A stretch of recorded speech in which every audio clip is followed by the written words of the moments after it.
Chers amis, bonjour. Nous sommes le mardi 10 janvier 2023. Il est 9 heures. Quelques news de l'Arménie, de l'Artsakh et de la diaspora arménienne. Tout d'abord, comme chaque mois, le mensuel Nouvelles d'Arménie magazine en couverture le président de la République de l'Artsakh, Alaïk Haroutunian, qui fit une tournée triomphale en France avec des réceptions au plus haut niveau, donc Paris, Lyon, Marseille, au niveau de l'Assemblée nationale, du Sénat, à tous les niveaux. La France a réservé quand même un accueil, grâce aussi aux efforts de la communauté arménienne, notamment du CCF, a réservé une réception, la France, exceptionnelle au premier président de la République de l'Artsakh qui se déplaçait à l'étranger, en fait, depuis le mandat, depuis la guerre de 44 jours, pardon, en Artsakh. Alaïka Haroutunian a réservé son déplacement à l'étranger à la France. Donc pour vous dire, ce mensuel, donc Nouvelle d'Arménie, qui est le plus fort tirage de la presse arménienne d'Europe occidentale, hein, donc c'est le plus lu, c'est un mensuel, un magazine qui fait 100-120 pages, avec beaucoup de reportages sur l'Arménie, vraiment. L'Arménie est présente, hein, à tous les niveaux, donc voilà, donc ce sont les villes frontalières de Merli, Goris, Lartsakh, tout est dans ce... Et puis le blocus, hein, donc voilà, avec beaucoup d'éléments, hein, donc voilà, il faut le prendre. Il faut le prendre tout simplement parce que aussi, je vous le dis, mes amis, vous le savez, j'écris dedans donc chaque mois avec mes fameux quiz aussi qui sont très prisés, avec les questions-réponses. Essayez d'avoir 12 sur 12 à mes quiz et vous serez vraiment un parfait élève de l'Arménie, de l'histoire de l'Arménie, des connaissances sur l'Arménie. Le dîner du CCF, donc aussi, donc je fais une petite publicité donc au passage, c'est ce mois-ci. Donc c'est à Paris, ça se passe donc le 25 janvier, pardon, oui, dis donc, alors, oui, 25 janvier, donc à Paris, à partir de 18h30. Il faut s'inscrire, hein, voilà, tout simplement, voilà. Vous avez les éléments. Et puis donc la prochaine date de l'association culturelle Arménia, donc ce sera au mois de février. Donc voilà, avec cette affiche. Donc il y a un point d'interrogation à la fin. Hein, donc voilà, nous sommes. Est-ce qu'il y a 70 000 Arméniens ou 9 millions d'Arméniens en Turquie aujourd'hui? Donc j'aurai l'honneur avec Rostov Iliozer de présenter les données, les chiffres, les derniers chiffres en fait. Beaucoup d'éléments, hein, donc voilà. Et vous verrez que c'est assez sidérant. Et puis coup de chapeau à l'artiste, enfin l'artiste, la célèbre Astrid Siranossian, donc au violoncelle. Hier matin, à Télématin, il y a un reportage d'environ 2 minutes sur elle.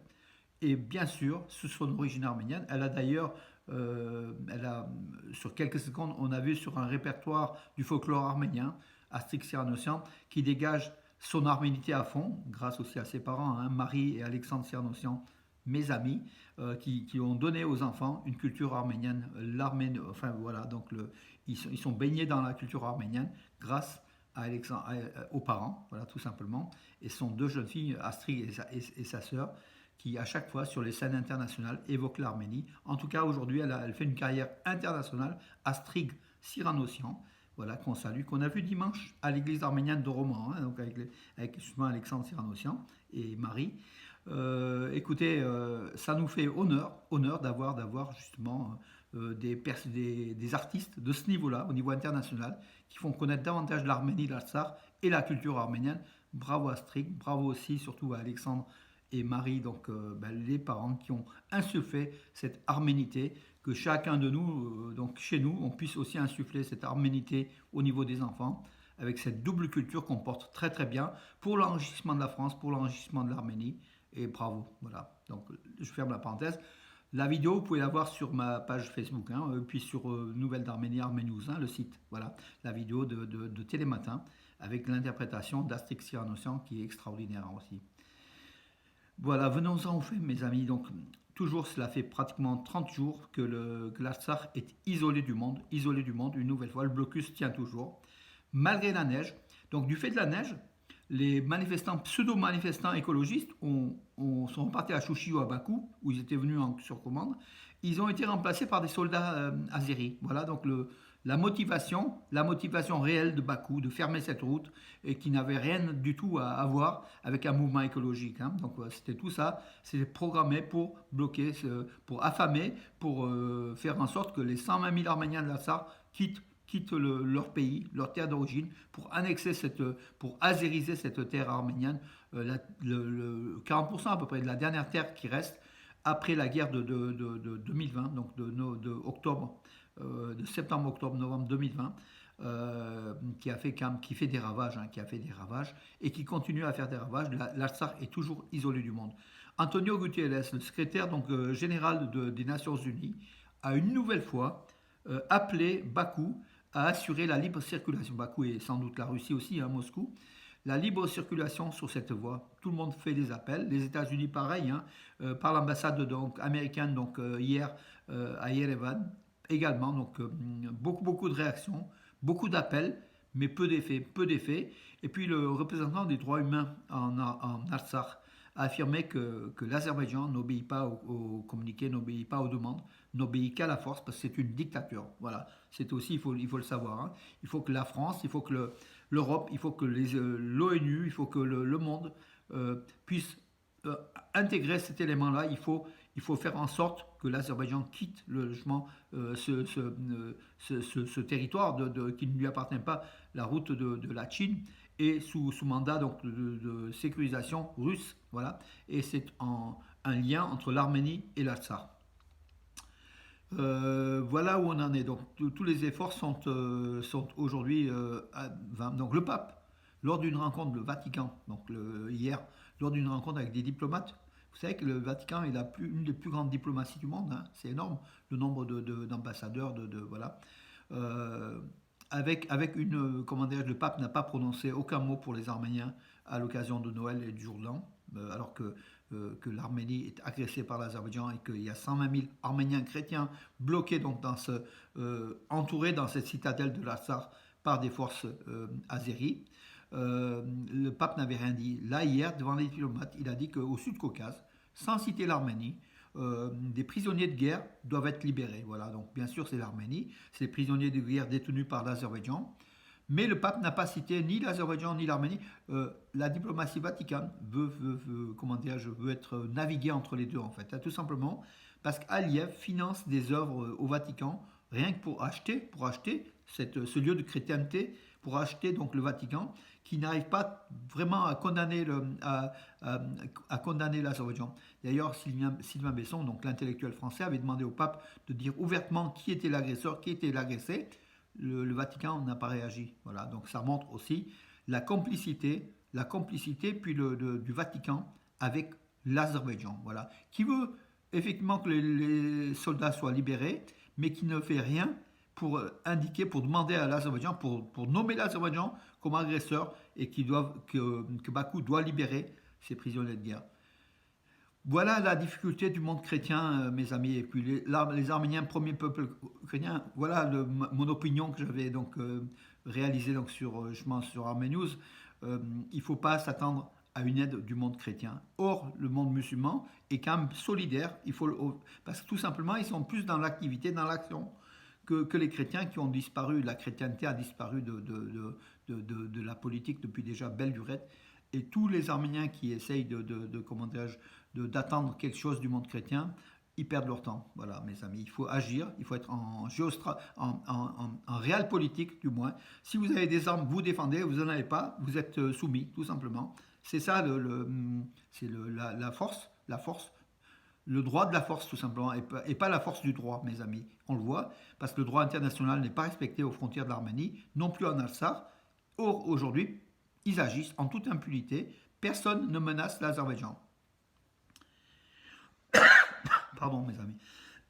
Alors, hier, les premiers recrues, les premiers soldats, en fait, pas volontaires, les conscrits, ont fêté leur départ sur un lieu symbolique à Sardarabad. Sardarabad, c'est les soldats d'Eshmiadzin, pas loin, il y a Eshmiadzin, Var al-Shabat, et ils ont fêté leur départ, leur intégration à l'armée arménienne, et dans la fête, dans la joie, et voilà, ils vont défendre les frontières de la patrie. Bravo à eux, mes amis. Euh, oui, je reviens sur la route de Stepanakert-Golis est aussi bloquée par la neige, hein. Il y a la neige et du verglas, et les éléments pour déneiger, aucun matériel ne peut agir, tout simplement parce que cette route est fermée. Ça complique encore davantage l'ouverture de cette route dans les prochains jours. Alors, depuis le 12 décembre, depuis le blocus de l'Artsakh, en Artsakh sont nés 110 enfants, 110 enfants. Donc la vie continue, la vie continue. Voilà, dans ce blocus, les Arméniens donnent naissance. La vie continue, 110 enfants, bravo, qui est un chiffre normal hein, donc voilà, pour l'Alsar. Mais la vie continue, donc sans gros problème. Par contre, les pénuries commencent à se faire sentir au niveau de la consommation. Il y a des tickets de rationnement qui ont été mis en place, tout simplement pour gagner du temps, pour essayer de durer plus longtemps, pour essayer de rationaliser la consommation, l'achat dans les boutiques, les magasins, qui sont approvisionnés. Hein. L'État de l'Artsakh, la République de l'Artsakh, est un État organisé, on le voit, aussi organisé que l'Arménie. Hein. Bravo aux dirigeants de la République de l'Artsakh qui ont fait une république réelle, démocratique, vraiment aux valeurs qu'on connaît, qu'on aime. Et le monde, justement, le monde qui aime ces valeurs-là, il est absent. Tout simplement, il est absent pour défendre l'Artsakh. Alors, Yerevan a réalisé donc oui les budgets donc de Yerevan sur au-dessus de ceux attendus, les recettes hein, de la ville, ce qui va donner encore plus de force à la ville par l'achat des autocars, par la réfection des stations de métro, par les déneigements. Les travaux avaient commencé hier matin alors qu'il neigeait un petit peu, donc les engins de chantier, les déneigements étaient en place. Voilà une ville, la capitale arménienne qui est au point, bravo. Diyarbakir, c'est Diklanaket, l'arménienne, la capitale d'Arménie, hein, qui est aujourd'hui en zone kurde, la partie orientale on appelle ça le plateau arménien, mais c'est en Anatolie, hein, ils appellent les Turcs. Donc à Diyarbakir, qui est la capitale aujourd'hui du Kurdistan turc. Noël, la liturgie de Noël a été célébrée dimanche, donc à l'église Soup Giragos, Saint Giragos de Diyarbakir, donc, qui est l'église arménienne la plus grande au monde, hein, donc en étendue, en importance, voilà. Les fidèles sont là. Il y a eu oui, quelques centaines de fidèles venus un peu de partout, hein, de Turquie, de Diyarbakir, aussi quelques-uns. Aussi des Kurdes dont les parents ou les grands-mères étaient souvent d'origine arménienne, des élus, donc des politiques qui sont proches hein, donc du parti démocratique du peuple de Galo Paylan, hein, le H, je vais vous dire donc le terme donc alors Subgilagos, oui le HDP, donc le Parti démocratique du peuple, donc avec le député Galo Paylan, mais aussi un groupe politique turc qui est le principal opposant donc d'Erdogan, qui est pro-arménien. Hein, c'est un groupe kurde pro-arménien, voilà, parce que beaucoup de ses dirigeants sont d'origine arménienne depuis le génocide, voilà. Euh, que dire d'autre, mes amis? Donc, voilà, donc je fais le tour. Oui, un habitant qui avait traversé la frontière de Djardar, donc en Artsakh, qui avait, par mégarde, pas loin de Mardouni, était en zone azérie occupée. Au 1er janvier, il a été rendu, donc c'était avant-hier, donc il a été remis aux forces russes de paix. Il est revenu chez lui. Voilà mes amis, écoutez, j'en ai fait le tour pour aujourd'hui, donc je regarde un peu si j'ai pas oublié donc une info ou deux. En tout cas, vous avez l'essentiel mes amis. Et puis attention, ce soir, 18h30, et ça, Yerevan Aeslan me le signale souvent, beaucoup d'amis me signalent, nous malheureusement ne serons pas, nous sommes à Valence, donc c'est compliqué de faire un aller-retour. Pour les Parisiens, les amis de la région parisienne, s'il vous plaît, ce soir à 18h30, rendez-vous devant le Parlement français, l'Assemblée nationale, pour la manifestation à l'appel du CCF en faveur de l'Artsakh. En faveur de l'Artsakh. Il faut y aller, hein, c'est l'endroit où il faut être ce soir à 18h30. Vous n'avez aucune excuse, hein, il fait pas froid, il n'y a pas de neige, tous les éléments sont réunis, mes amis, pour être nombreux à cette manifestation ce soir. Allez-y, s'il vous plaît. Si pour le peuple de l'Artsakh attend beaucoup de nous, beaucoup de vous, chacun de vous, mes amis. Voilà. Je ne vais pas vous rendre, comment dirais-je, vous donner le complexe de vous sentir visé, mes amis. C'est votre cœur qui doit parler, tout simplement. Hein. Si votre cœur ne parle pas, c'est une affaire de conscience, mes amis. Pour moi, je pense qu'il faut y aller soutenir. Voilà. Je vais prendre le téléphone parce que de bon matin déjà, on m'appelle. Bonne journée et à demain.